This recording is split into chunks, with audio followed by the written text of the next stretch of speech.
Ouch! That must have hurt. This Vista X, it's about 3 pounds in weight, 16 kilohertz, high frequency.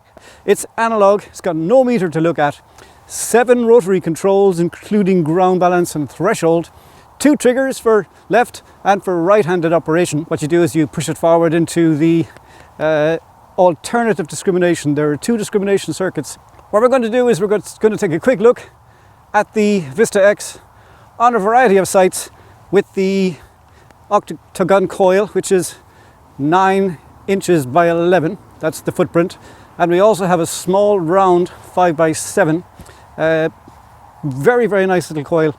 Great for very trashy, contaminated sites like parks and for river foreshores, where we're going to go tomorrow. Let's start by having a look at the Vista X. There's the control box and there are the optional accessory covers. We come to the fascia itself. We have our controls there, you can see them all. And then lovely little S-bend here. And it's really light to handle, as it's only about 1500 grams all told. The coil cable connector is a fabulous piece of work of art, part plastic, part metal, and we have the little ubiquitous red X there. It's got a really fabulously thick coil cable as well that will probably never perish or crack or diminish in performance. And then we have these carbon fibre rods, and they're actually beautiful to behold, very, very shiny, and they're holding up well, not scratched or anything. And then we have the what they call the octagonal coil. And there's the red X again for Vista X, and it comes with a coil cover. That's fairly easy to remove and put back on again, because you need to do that every so often. The target that is giving me an accept, wonderful accept, except now I'm going to do the sideways trick again here. And that positive has changed to a reject. Here's that side action. So we get a positive that way and a negative there.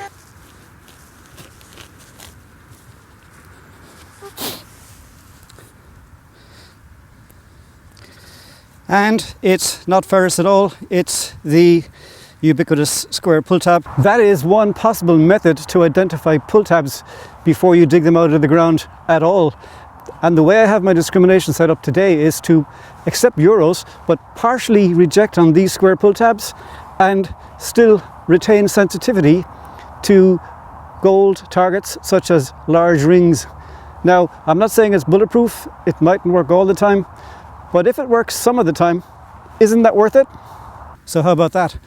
Positive one way, sideways on, we get that rejection we want. So just to give you a small demo here, I have a pull tab and a gold ring sitting on a log. Now with some preset discrimination, I'm just going to cross over the 2 of them.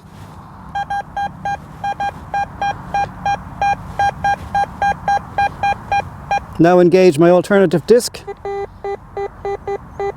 and alternative disc is still on. So there's no need to engage the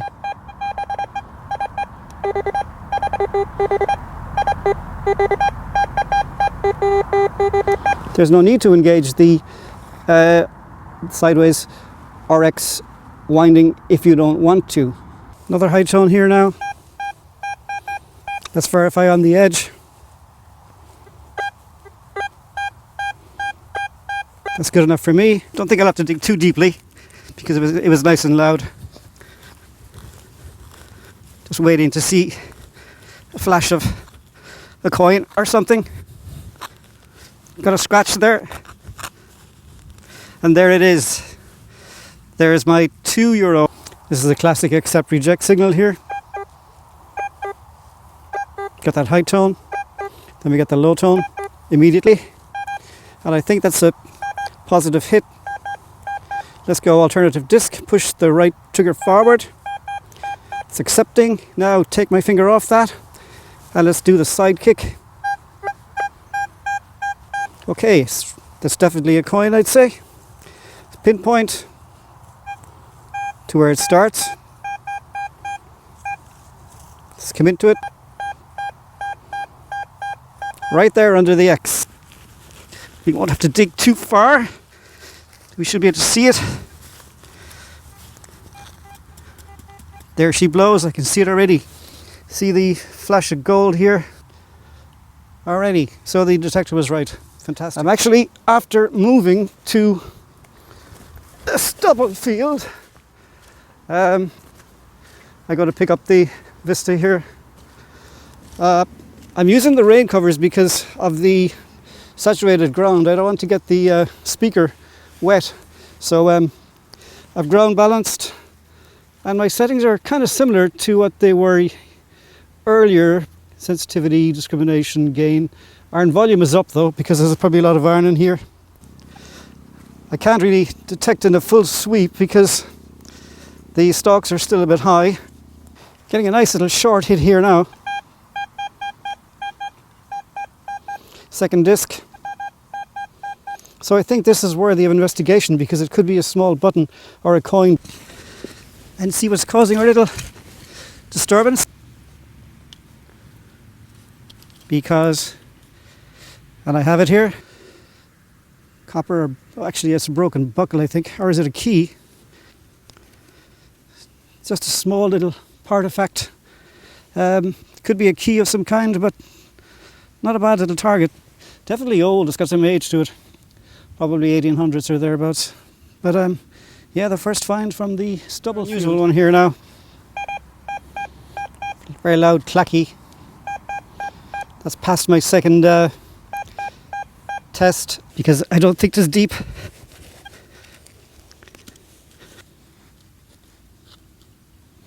Seems to be in the middle of the little sod here. Actually tiny.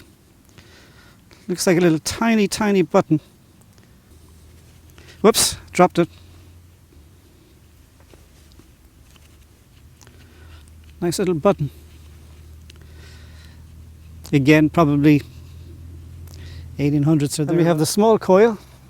So we're in action here between the stubble rows because it is kind of difficult to get a good sweep in between these rows. So I'm not looking for depth or anything here. What I'm looking for is sharpness, clarity, ease of detection, because I'm looking for small things that are probably in the folds of the earth, not buried too deeply, hopefully. So I'll probably get away with turning up the sensitivity even more. It'll make a noise now.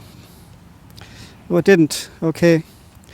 So let's turn it up slightly more. Now the detector will probably get a bit more chirpy. Still good. You can see the small coil here is pretty good for getting in between the stubble rows if you have to. If you hit a good patch and you're trying to interpret or interrogate as many signals as you can find in a small area. So it's far more maneuverable than the 11. Now here we can see the beauty of the small coil in action. A bit better than the bigger one. We're a few inches off the ground and we're getting a good hit. We're about 4 or 5 inches off. This is second disc. And now this is my edge. My edge detection. So I'm using that to pinpoint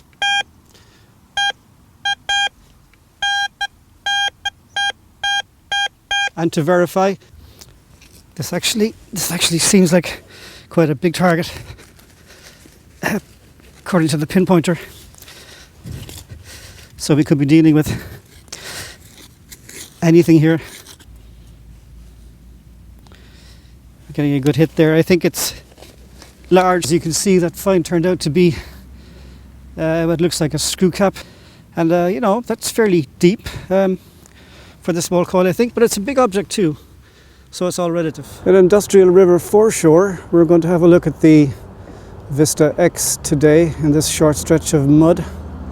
See what we can find. Ground balance the Vista to the mud here. As you can see, it's fairly to the left. My sensitivity is 30. So This is the beauty of the small coil in a place like this, to get in amongst the rocks and the mud. And here's a piece of iron. You can see that. So we'll wander along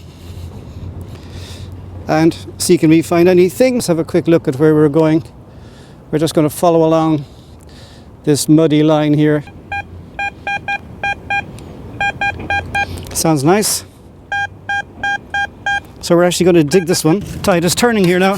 So we're going to take a bit of mud here.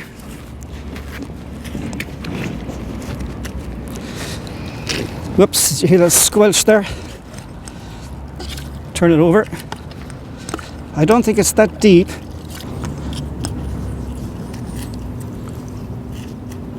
Yep, it's there, all right. So we'll see what we got.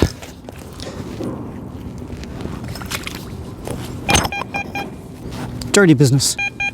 And this is what we have here. That's definitely a piece of an old buckle. So fair dues. This little thing really works. Just as I'm walking past here, there's this handle from an old, what they call a Bellarmine jar, just lying here on the mud waiting to be picked up. Something being disked out there.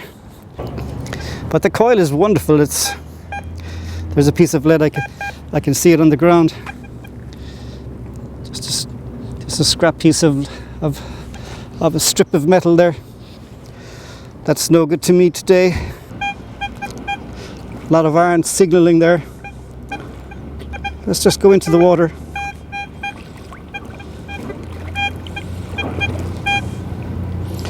So a slow sweep speed is definitely advantageous here. We're discriminating iron under the water there.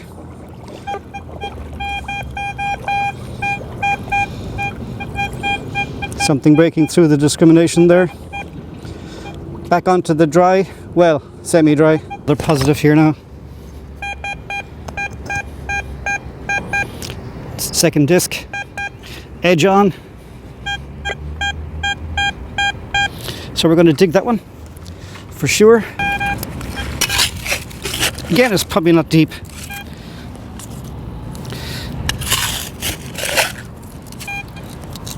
So we got it that time. So we'll shift the action over here now to our pile of mud, and we'll go sift. Just it could be a modern item. Sensitivity, good pinpointing and good verification in the sideways with the receive side of the coil winding. Well, what do you think about that? The Vista is quite a capable detector, isn't it? With the combination of the two coils that I used throughout that video. And there are a couple of little tricks you can use, like you can use the second discrimination, you can use the coil on this edge on the RX winding to determine the accuracy of the target that's underneath your coil, to determine if it's ferrous or non-ferrous. So it's fairly straightforward, as you saw. And there are more videos to come. And as always, thanks for watching.